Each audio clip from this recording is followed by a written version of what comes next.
Shalom. First and foremost, I want to give all praises, glory, and honor to Yahweh, Ba'ashem, Yahweh Shai, Ba'ashem, Harakah, Kadash. Double honors to the elders and the apostles of GMS.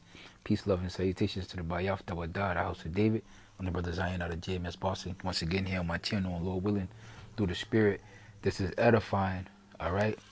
All right, the great rivers of Euphrates are drying up, all right, preparing the way for the kings of the east. All right, a World War III update. Okay, and what you just saw was a video, basically in a nutshell. All right, America, the American government will be allocating funds. All right, to the Israeli state of Israel, um, earmarked toward the strike of Iran and Pacific. All right, it's atomic energy program that Iran is hell bent on stopping from coming into intuition. All right, and you had the president of Iran, poke and make fun, all right, or even give uh, words of wisdom, all right, to Israel, tell them, to basically to take that money and get you more money, basically, and use it toward, your infrastructure, fixing um, things up and things of that nature, all right. But we know that that's not going to happen, right? Because what's imminent is the Third World War. Okay, Revelation chapter 11, verse 14. The second woe is past, and behold, the third woe cometh quickly. And what was the second woe? The second woe, all right, was the Second World War. And what's coming? The Third World War, and that's coming quickly, right? When you read upper verses, it says, in that same hour there was an earthquake, and the tenth part of the city fell, and in the earthquake were slain the men of 7,000, 7,000 going into completion. And the women were affrighted and gave glory to the Most High in heaven. All right. And then what happened? The third World's War. Okay. So what I want to do, there was a video. Okay. There was a video Okay, here it is right here. I'll play this video. Which one I want to play? I'll play this one.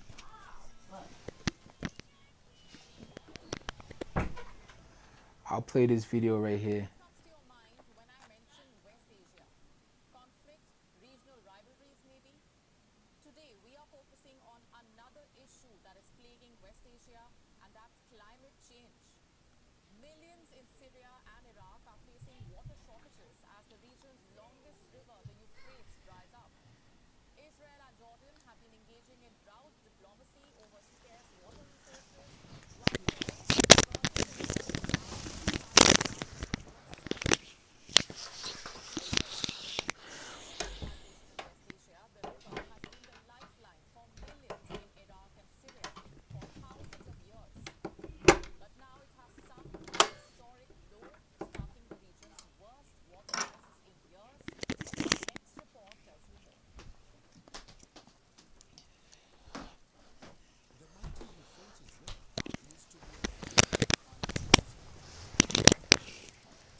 All right, so as you can see here, this great massive river, all right, in in a fertile crescent, all right, really in the homeland in the Middle East, all right, where civilization sprung from. This river is starting to dry up, and the significance of this is very concerning biblical prophecy. All right, so this is a very, very, very, very major, all right, prophecy that is taking place right before our eyes, man. All right, which proves we are, without a shadow of a doubt, living in the last days. Okay, we are definitely living in the last days.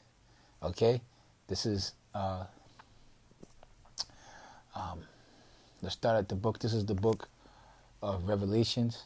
All right, 16. Pick a good spot here. We'll start at we'll get right to the point. 11. I'll start at 10. And the fifth angel poured out his veil upon the seat of the beast, and his kingdom was full of darkness, and they groaned with tongues for pain, and blasphemed the power of heaven because of their pains and their sores, and repented not of their deeds. Verse 12. And the sixth angel poured out his vial upon the great river Euphrates, and the water thereof was dried up, that the way of the king of the east might be prepared. Okay? All right? And now if you would have told somebody along, years back, decades back, centuries back, that great river of Euphrates would be dried up, they would not have believed you. But though it was something that was written in the book, all right, and we believe through faith, and not only do we believe through faith, we can actually see it starting to manifest in these last days. We tie it in with what's going on with the rest of the scriptures. All right, the World War III, the vibration of wars being pushed out there, the alliances between China, the alliances between Russia, the military joint exercises that they're having, and including nations like Iran, all right, North Korea being basically a sick dog, all right, of the Chinese and collaborating with them, all right, NATO being involved in Syria and the Middle East, with Russia, Georgia, the Black Sea, and the Baltics, NATO and the EU, Iraq, Iran, all these players, strategically moving their chess pieces, getting their alliances ready, all right, for the unavoidable, all right, which is the clashes of the world's empires, okay?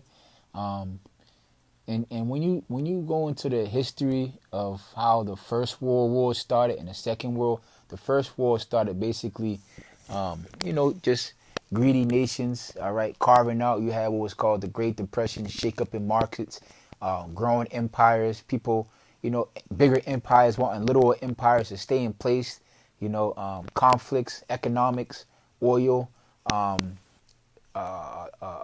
geographical locations, and there's always a flatten out in the markets. There's always a slowdown in the markets. There's always tussles in the markets. There's always sanctions or tariffs, or it's always economic first. And this is what's happening in the world.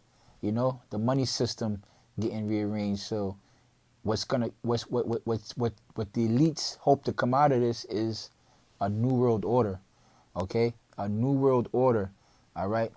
So the sixth angel poured out his vial upon the great rivers of Euphrates, and the waters there were dried up to make way for the kings of the east. And as you see, droughts hit West Asia's longest Euphrates River. Okay, and you see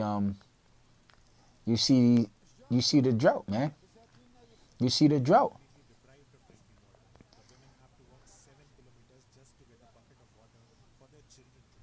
Okay, but let's continue to read because there's more meat on those bones, right? Verse 13. And I saw three unclean spirits like frogs come out of the mouth of the dragon, and out of the mouth of the beast, and out of the mouth of the false prophet. All right, and the three frogs, all right, the unclean spirits. When you break it all down, okay, the dragon, the beast, all right, the glamour, which is the dragon is that serpent that was in the garden that basically mighty morphed into what you see as this dragon, a conglomerate of nations, primarily Edomite nations that tag team together, all right, to rule the earth, all right. And again, going back to the First World War, around that time, at the turn of the 19th century, Esau Edom, the so-called white man, had total control of the earth. He had carved up the earth and had separated it amongst their people. All right, all of Africa was colonized. All of India was colonized. All of China was colonized. South America was colonized. All right, and once these powers got too greedy, they started to turn on one another. All right, for more power. Because there's no honor amongst these. Hence, you had the First World War. All right, and then the Second World War came about. You had the emerging up of little hills. The scriptures refer to, big countries such as America will be considered a mountain. Russia will be considered a mountain, right? And you had little other smaller countries such as Germany, all right, that was emerging in the markets. And Japan also that was emerging in the markets. Italy that was emerging in the markets and wanted a bigger piece of the pie, because they felt they had military dominance, economical dominance, so they went up against, all right, some big powers. Okay, but I say